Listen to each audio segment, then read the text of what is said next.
H-1B visa கட்டணத்தை $1,00,000 உயர்த்திய சில வாரங்களுக்கு பிறகு அமெரிக்க அதிகாரிகள் வெளிநாட்டவர்களுக்கான பணி அனுமதி பத்திரங்களை தானாகவே நீட்டிக்கும் நடைமுறையை முடிவுக்கு கொண்டு வருவதாக அறிவித்துள்ளனர். இது பெருமளவிலான இந்திய குடியேற்றதாரர்கள் மற்றும் ஊழியர்களை பாதிக்கும் என்று எதிர்பார்க்கப்படுகிறது. இது குறித்து விரிவாக பார்க்கலாம்.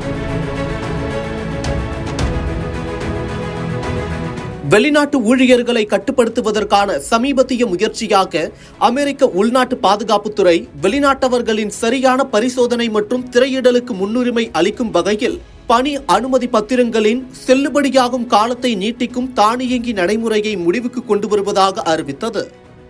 புதிய விதியின்படி அக்டோபர் 30, 2025 அன்றோ அல்லது அதற்கு பிறகோ தங்கள் EAD-ஐ புதுப்பிக்க விண்ணப்பிக்கும் வெளிநாட்டவர்களுக்கு இனி தானியங்கி நீட்டிப்பு வழங்கப்படாது என்று அமெரிக்க உள்நாட்டு பாதுகாப்புத்துறை செய்திக்குறிப்பில் தெரிவித்துள்ளது.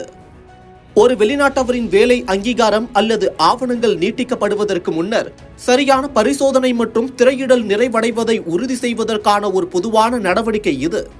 அமெரிக்காவில் பணிபுரிவது ஒரு உரிமை அல்ல, சலுகை என்பதை அனைத்து வெளிநாட்டவர்களும் நினைவில் கொள்ள வேண்டும் என்று அமெரிக்க குடியுரிமை மற்றும் குடிவரவு சேவைகள் இயக்குனர் ஜோசப் எட்லோ தெரிவித்துள்ளார்.